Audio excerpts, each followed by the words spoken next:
Selamat pagi saudara-saudara yang terkasih di dalam nama Yesus Tuhan kita. Sebelum kita diperlengkapi dengan firman Tuhan pada pagi hari ini, marilah kita berdoa. Ya Roh Kudus, perlengkapi kami melalui firman-Mu, sehingga hidup kami sesuai dengan kehendak-Mu. Amin. Firman Tuhan untuk kita pada pagi hari ini tertulis di dalam Hagai 2 ayat 6. Demikian firman Tuhan. Sesuai dengan janji yang telah kuikat dengan kamu pada waktu kamu keluar dari Mesir, dan Rohku tetap tinggal di tengah-tengahmu. Janganlah takut. Demikian firman Tuhan. Saudara-saudara, pada tahun 539 sebelum Masehi, Kores Raja Persia memutuskan untuk mengizinkan bangsa Yahudi untuk kembali ke Yerusalem. Tapi walaupun izin pulang dan izin untuk mendirikan kembali bait Allah sudah dikeluarkan Raja Kores, namun bangsa Yahudi masih tetap menghadapi berbagai rintangan, yaitu keadaan Yerusalem yang porak-poranda, tantangan dari penduduk sekitar, dan tantangan dari pemerintah setempat. Karena tantangan dan rintangan yang tak kunjung habis itu, mereka berpendapat bahwa pembangunan rumah Tuhan belum waktunya. Karena itu mereka lebih berkonsentrasi pada pembangunan rumah mereka dan pertanian mereka.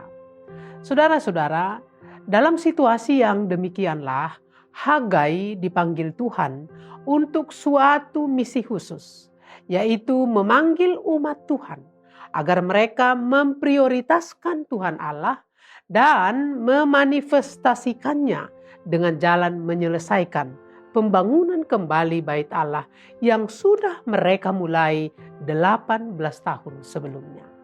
Ketika pembangunan bait Allah mereka mulai, mereka melihat bahwa bait Allah yang mereka bangun itu tidak semegah bait Allah yang dibangun oleh Salomo. Hal ini membuat mereka tawar hati dan menganggap bahwa apa yang mereka lakukan itu tidak sebanding dengan yang dilakukan Salomo. Saudara-saudara, seharusnya mereka tidak perlu berpikir demikian.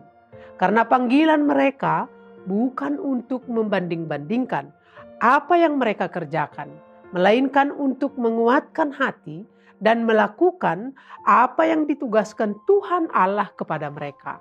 Kita umat Kristen, jangan mau terjebak dengan hal-hal seperti itu. Membanding-bandingkan apa yang kita lakukan dan apa yang dilakukan oleh orang lain. Apa yang kita lakukan mungkin tidak sebagus atau sehebat karya orang lain. Namun bukan berarti yang kita lakukan itu tidak berguna, tidak berarti. Atau mungkin kita berdalih dengan berkata, aku tidak mampu, aku tidak tahu, atau tidak ada biaya. Maka melalui firman Tuhan pada pagi hari ini, Tuhan menegaskan 3 hal untuk kita. Yaitu yang pertama, aku menyertaimu. Yang kedua, Rohku akan berdiam di antara kamu. Yang ketiga, jangan takut. Kalau Tuhan menyertai, maka kita tidak perlu khawatir, kita tidak perlu takut. Mari kita kerjakan apa yang menjadi tugas dan tanggung jawab kita. Ketaatan kita akan menggerakkan hati Tuhan untuk mengalirkan berkat-berkat-Nya melalui kita, melalui saudara kita, melalui keluarga dan sesama kita. Tuhan menuntut hati kita untuk selalu taat hanya pada rencananya. Demikian firman Tuhan pada pagi hari ini. Mari kita berdoa. Kembali kami mengucap syukur Tuhan Yesus karena Engkau mengingatkan kami supaya kami tetap melakukan apa yang menjadi bagian kami. Berkati kami di dalam nama Yesus Tuhan kami. Amin.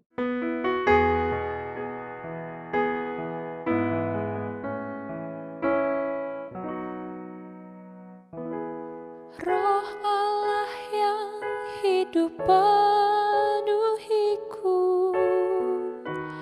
Roh Allah yang hidup pulihkanku, turunlah urapan ke atasku, membangkitkan kuasa-Mu, membebaskan hati yang terbelenggu, memulihkan hati mereka yang terluka, serta menjelikan mata yang buta. Jadikan hidupku alat-Mu, dipenuhi urapan baru, menyatakan kebesaran kuasa-Mu, membebaskan hati yang terbelenggu, memulihkan hati mereka yang terluka, serta menjelikan mata yang buta. Jadikan hidupku alat-Mu, dipenuhi urapan baru, menyatakan kebesaran kuasa-Mu. GKPS TV.